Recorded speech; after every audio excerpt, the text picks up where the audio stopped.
top of the circle, scores! Team Nova Scotia in overtime. A shot from the point from Sarah Fraser finds its way into the back of the net. And the Blue Nosers from Nova Scotia make history. They'll play in the semifinals at the Canada Games. Okay, so that was pretty good. That worked out nicely. So I remember going up to see the parents after the game because I truly felt like I could hear them the entire Saskatchewan game. And I said, I just want to say thanks. Like, that was amazing. You really boosted us. And they said, who do we have? Who do we have?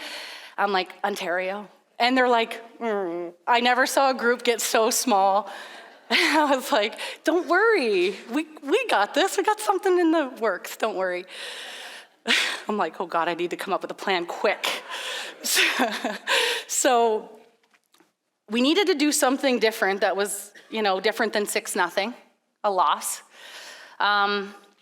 We didn't want to change too much. As I said, we're already in, like the Olympic story, we're already in a moment where, all of the emotions are at their heights. We don't want to just completely change the entire game plan.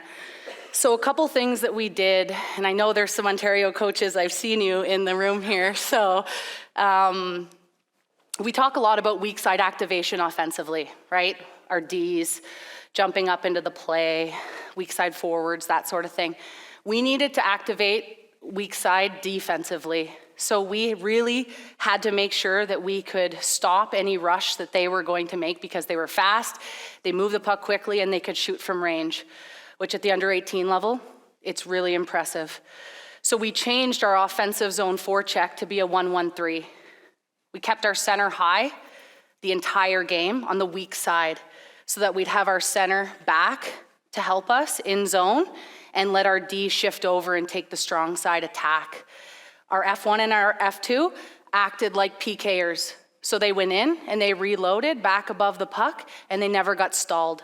Okay, so normally we see a 1-1-3 in the neutral zone. We moved it up to the offensive zone because we had to slow them down. We knew that their power play was extremely powerful, and so we had to make a small adjustment with our F1 in zone. We had to have her be a little more patient. We had to let them start their switching and us be patient with the disruption that we were going to create. And then in the D zone, the entire event, this didn't change. We talked about slot coverage. Slot coverage was so key. Oftentimes we teach D zone coverage from the corner, right? When we're drawing it on a diagram. It's because it's the easiest place to defend. So if you can attack from below the goal line or somewhere else in the offensive zone other than just the corner, you're likely setting yourself up for success. So we wanted to push pucks into the corners. We wanted to make sure we had good slot coverage. And as you just heard in the last presentation, stick details are so important. That was a foundation of everything that we did. So sticks are on the ice.